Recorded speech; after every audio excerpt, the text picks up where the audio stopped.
Olá pessoal, tudo bem com vocês? Eu espero que sim. Então pessoal, a gente vê aí, a gente tá vendo tantas coisas que a gente acaba ficando perplexa, né? O caso da Ana Sofia, a única menina, a única pessoa que foi vítima disso tudo. Ontem eu chegando de viagem, eu vendo aí o canal da doutora Gabriele, eu escutando ela falando do que ela viu, do que ela tá sabendo. Eu também, como vocês devem ter escutado, eu estou perplexa, porque muitas coisas agora no final de março, como assim? Então, assim, pessoal, eu vou deixar aqui para vocês verem, né? Desde novembro, né? Ali, aonde a polícia deu aquele exclusivo da polícia ali, que aponta como o negócio seria e é para a polícia o próprio Tiago. Mas até então, até onde a gente sabe, nada para mim, eu não sou perita, eu não sou nada, mas nada comprove que é isso que eles estão dizendo. Ah, mas você não tem que duvidar da polícia.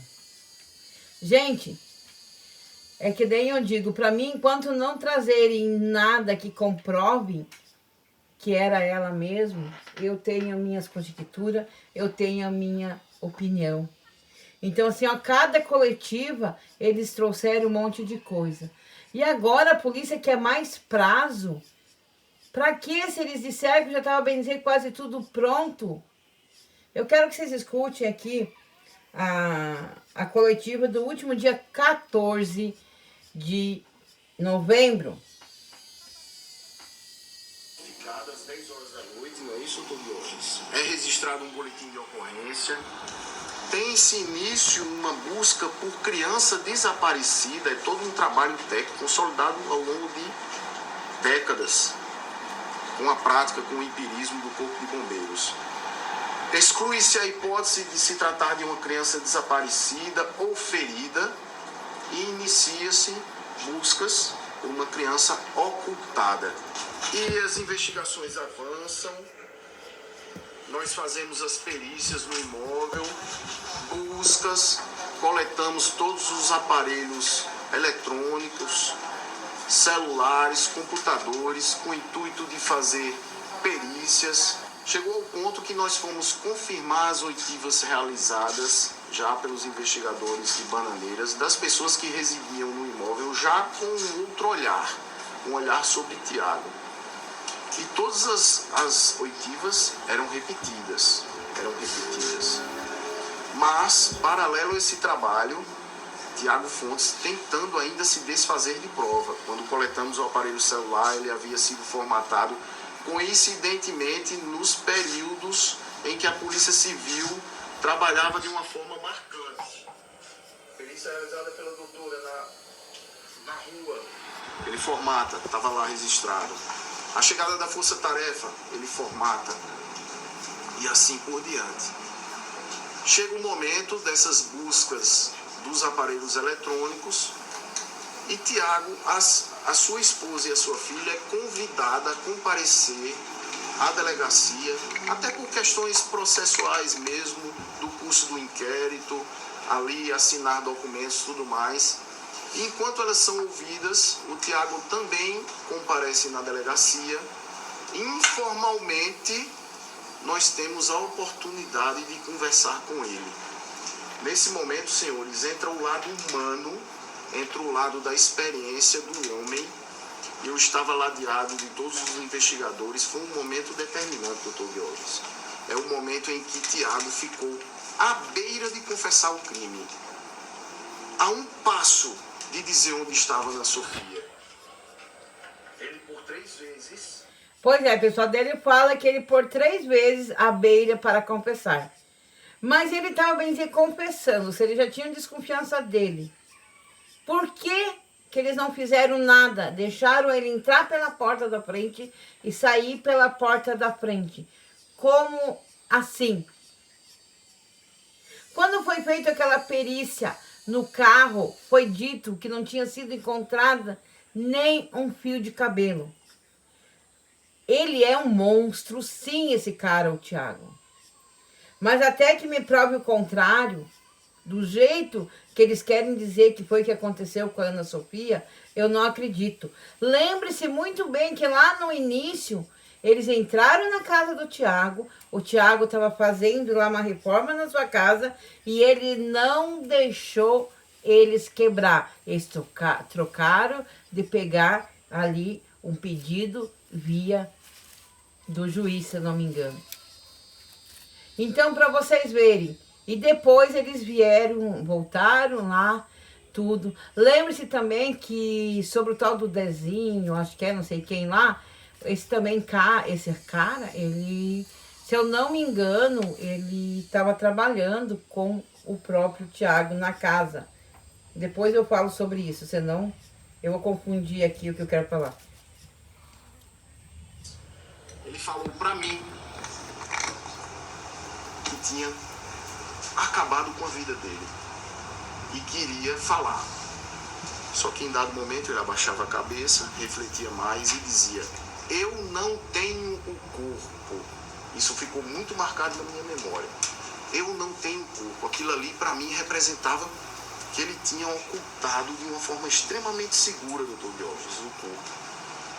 E sabia que se não fosse por meio dele, nós possivelmente não acharíamos o corpo.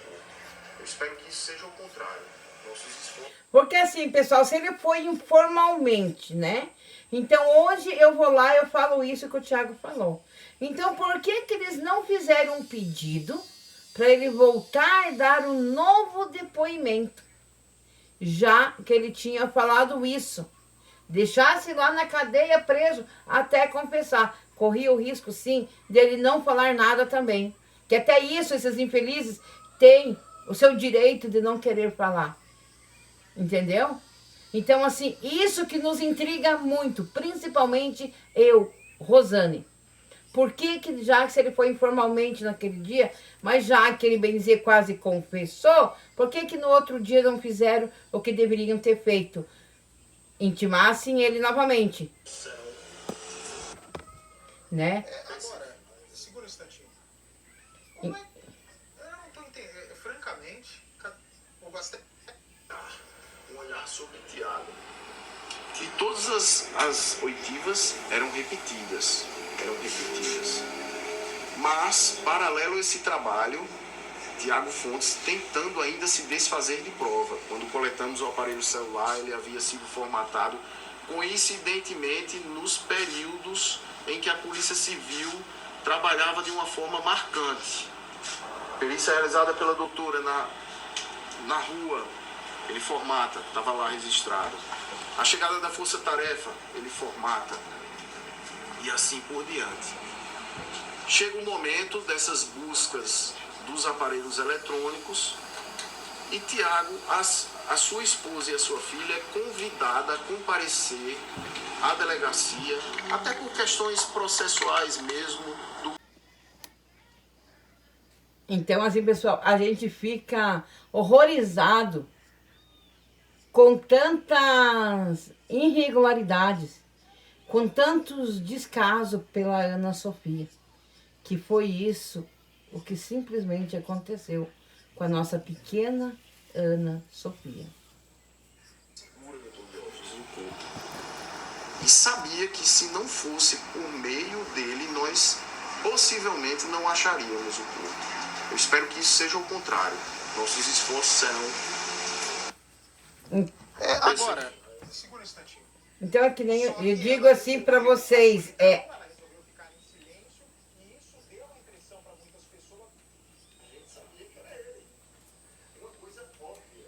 Espera aí que eu já...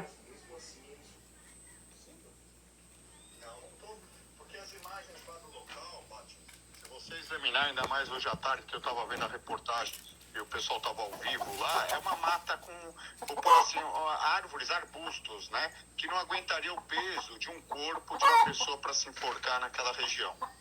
Caramba, então a gente pode estar diante de mais um crime. Um crime que está sendo solucionado com outro crime, pelo jeito. Eu volto já. Acredito nisso também. Eu volto já com o senhor. Peraí, que a gente está aguardando o momento que o delegado vai falar o que tinha dentro do celular do Thiago. Vamos seguir. Ele teve a oportunidade de falar e dentro do seu livre-arbítrio ele preferiu não confessar o crime. E pasmem, nós, de uma forma extremamente honesta, obedecendo ao princípio do contraditório e da ampla defesa, apresentamos o que tínhamos, até porque nós precisamos, dentro de um diálogo, argumentar e contra-argumentar. Mas nós já sabíamos que tinha sido ele. A gente só queria mostrar para ele que a gente sabia que era ele. Uma coisa óbvia, mas mesmo assim ele sustentou, o que nos convenceu que realmente ele ocultou de forma muito precisa o corpo. Perfeito, ele vai para casa, continua assumindo a postura de vítima que ele assumiu desde o início, e aqui eu repiso na afirmação feita na coletiva inicial, só existe uma vítima nesse caso, chama-se Ana Sofia. Ele continua com essa postura de vítima, alegando que foi pressionado a dizer onde estava um celular que ele astuciosamente escondeu na casa do sogro, um celular que eu vou mostrar a vocês, nos forneceu provas incontestáveis da autoria do crime, e as investigações avançam, até chegar ao fatídico dia 11 de setembro, onde ele decide assumir uma postura perturbada. Aqui eu não sou médico, psiquiatra, nem psicólogo, para, por meio de uma imagem, dar um laudo dizendo se ele estava ou não louco, mas para mim, uma pessoa que deliberadamente sai da forma como ele sai, ele está em sua plena consciência. Ele passa, doutor Diógenes, que domina bem o ambiente geográfico da cidade de Solânia, deliberadamente em câmeras para o registrar, e desaparece. Aqui eu quero agradecer ao nosso corpo de inteligência policial, doutora Maíra, o qual, desde aquele dia, não dormiu, incessantemente no intuito de localizar Thiago Fontes para que pudéssemos cumprir um mandado de prisão. Um instantinho, algumas regiões vão ficar agora com a programação local. Vamos seguir com essa entrevista, por favor. E aqui nós conseguimos resgatar, dentro do aparelho celular de Thiago, esse que ele atenção agora, hein? Ardilosamente escondeu. Atenção para o conteúdo do celular.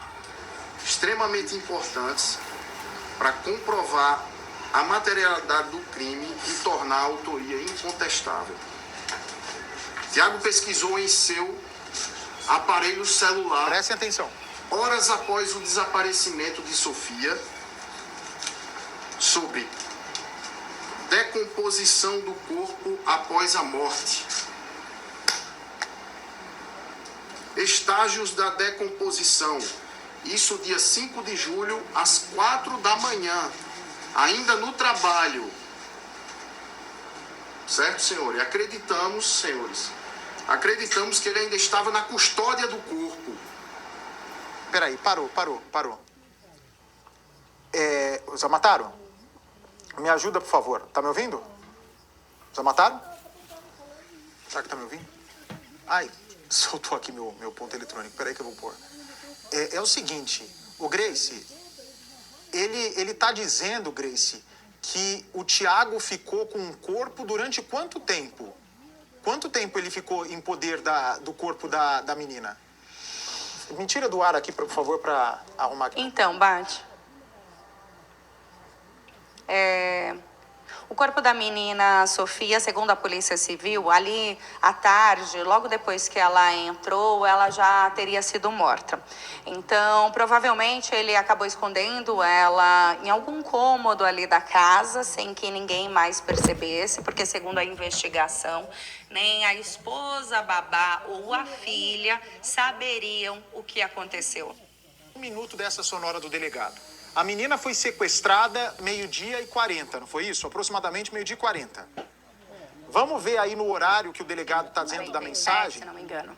Que horas que ele fez a pesquisa sobre decomposição do corpo, que era, segundo o delegado, a pesquisa que o Thiago estava fazendo para saber quanto tempo hábil ele teria para sumir com o cadáver antes de deixar vestígios no local, sinais, o corpo começar a sair líquido, cheiro de putrefação. Vamos ouvir. Extremamente importantes para comprovar a materialidade do crime e tornar a autoria incontestável. Tiago pesquisou em seu aparelho celular, horas após o desaparecimento de Sofia, sobre decomposição do corpo após a morte. Tem esse horário? Estágios da decomposição. Isso dia 5 de julho, às 4 da manhã. Parou. Vamos prestar atenção nos horários, Amataro. 5 de julho, 4 da manhã. Que horas... Quando que ela sumiu? Hein? Dia 4 ali perto do meio-dia. 4 de julho, meio-dia. 4 de julho, meio-dia.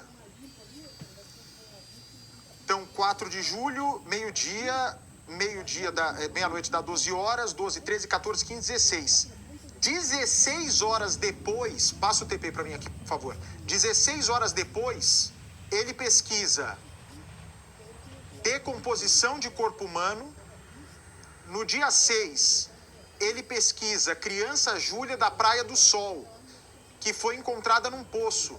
Ele foi atrás de outro crime envolvendo criança para saber como que o assassino matou a Júlia, para ele fazer igual com a menina. Então ele ficou com esse corpo pelo menos 2 dias.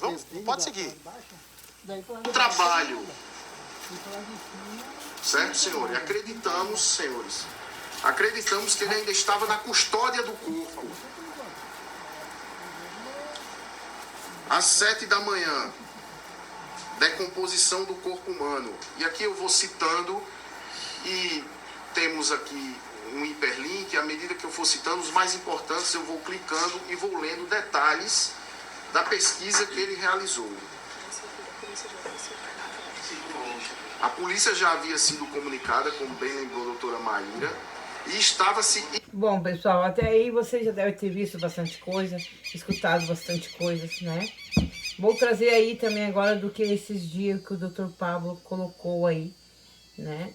Então, é muitas coisas que a gente sabe, perícias tardias. Esse negócio da pesquisa que ele fez. Agora, daí o doutor também está pedindo, eles estão pedindo mais prazo porque o Ministério Público não tinha acatado aquele primeiro. Por que que eles querem mais prazo? Já não estava tudo certo, tudo ok? Então, assim, a quem eles querem beneficiar com esse desaparecimento? Porque, para mim, ela está desaparecida ainda. Desculpe se vocês pensam o contrário, mas essa é a minha ideia, esse é meu pensamento, essa é a minha conjectura. Então, assim, muitas coisas falhas, o cara vai lá, bem dizer, quase confessa, deixa ele embora, tudo bem que foi informalmente, mas eles poderiam, né? Depois, quando a gente soube que ele tinha desaparecido no dia 11 de setembro, disseram que ele não tinha nada para fazer na delegacia. E depois a gente descobriu que ele tinha mesmo, será que era verdade? Dar um novo depoimento? Será que já era sobre isso? O cara some, desaparece, ninguém vê nenhuma polícia procurando pelo desaparecimento dele. E aí querem que a gente engula de qualquer forma uma coisa que a gente vê que é notória, verídica, que é algo de errado que não está certo.